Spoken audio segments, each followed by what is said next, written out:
Hello दोस्तों, welcome back to new video. तो दोस्तों, हिमाचल प्रदेश जल शक्ति डिपार्टमेंट से रिलेटेड कुछ इम्पोर्टेंट इंफॉर्मेशन आउट की गई है। तो सोचा आप सभी लोगों को इसके बारे में बता दें, क्योंकि समय समय पर अपडेट्स देना काफ़ी इम्पोर्टेंट हो जाता है उन कैंडिडेट्स के लिए जो अपने इंटरव्यू के इंतज़ार में बैठे हुए हैं।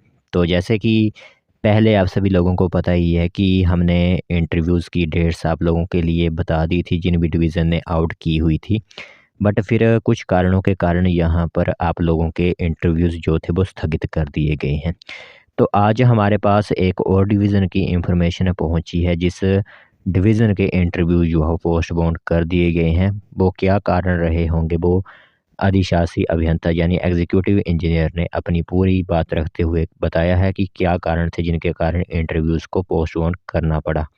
तो वही कुछ बातें हैं जो कि आप लोगों को आज की वीडियो में बताई जाएँगी, तो ध्यान से आप पूरी इन्फॉर्मेशन सुनिएगा।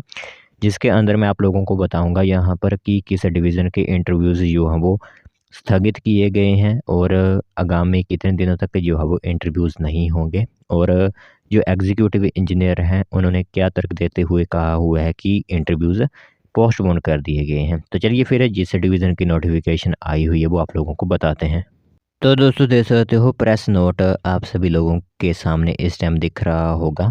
तो हिमाचल प्रदेश जल शक्ति डिपार्टमेंट की तरफ से ही यह प्रेस नोट जारी किया गया है। तो जैसे कि मैंने आप लोगों को पहले से बताया हुआ था कि जल शक्ति मंडल धर्मशाला की तरफ से तो इंटरव्यू की डेट्स आउट कर दी गई थी, और 12 मार्च 2024 से उनके इंटरव्यूज़ जो है वो स्टार्टिंग थे, जो कि 12 तारीख से लेकर 16 तारीख तक होने थे। बट कई कारणों के कारण जो है वो अब इंटरव्यूज़ आप लोगों के पोस्टपोन कर दिए गए हैं। तो यहाँ पर आप लोग देख सकते हो, जल शक्ति मंडल धर्मशाला में पैरा पंप ऑपरेटर, फिटर और मल्टीपर्पज़ वर्कर की कुशलता परीक्षा, जिसे हम स्किल टेस्ट भी कहते हैं, जो जल शक्ति पंप हाउस से दवाड़ी नज़दीक जोरावर स्टेडियम में होने थे, और तारीख थी आपकी 12 तारीख से लेकर 16 तारीख तक निर्धारित की गई थी।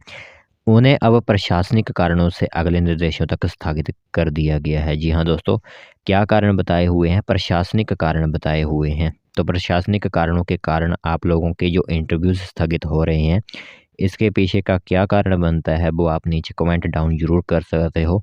कि अगर पहले यहाँ पर आप लोगों के इंटरव्यूज़ होने थे बट अब नहीं हो रहे हैं, क्या कारण होंगे? क्या आचार संहिता का कारण यहाँ पर बन रहा होगा, या फिर क्या होगा जिस कारण यह इंटरव्यू स्थगित किए गए हैं? तो कुशलता परीक्षा या फिर दक्षता परीक्षा की तिथियाँ बाद में जो है वो फिर से निर्धारित की जाएँगी। बट डरने की बात इसलिए नहीं है, क्योंकि अब हमारे प्रदेश के अंदर चुनाव नहीं होंगे।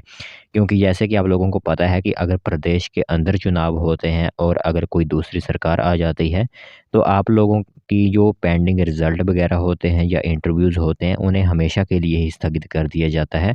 नहीं तो इसका उदाहरण आपने पिछले साल देखा होगा कि जब बीजेपी के टाइम पर जल शक्ति विभाग की नौकरी निकाली गई थी, तो इसे स्थगित कर दिया गया था, और कहा गया था, जो हमारी नई कांग्रेस सरकार आई थी उन्होंने कहा हुआ था कि हम नए सिरे से इस भर्ती को करवाएँगे। तो अब नए सिरे से भर्ती हो रही है, तो कैंसल क्यों नहीं हो सकती? क्योंकि सरकार अभी कांग्रेस की है और वो जाने वाली नहीं है। तो इसीलिए यहाँ पर आपकी जो स्किल टेस्ट होते हैं या फिर इंटरव्यू का नाम ही आप दे लीजिए इन्हें, तो आगामी आदेशों तक जो है वो स्थगित कर दिए गए हैं।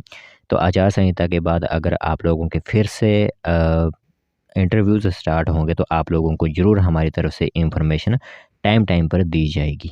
तो यही इन्फॉर्मेशन थी कि इस डिवीज़न के भी 2-3 डिवीज़न के ही इंटरव्यूज़ जो है वो स्टार्ट किए गए थे, और कई कारणों के कारण जो स्थगित कर दिए गए हैं। गगरेट का भी स्थगित हुआ है, धर्मशाला का भी स्थगित कर दिया गया है, और आगामी तो अब आएँगे ही नहीं, क्योंकि स्थगित हो रहे हैं। तो कुछ कारणों के कारण अब आगामी जो भी डिवीज़न है वो अपने इंटरव्यूज़ जारी करेंगे ही नहीं। तो जैसे ही अ, नई कोई इन्फॉर्मेशन आती है तो आप लोगों को ज़रूर बताया जाएगा।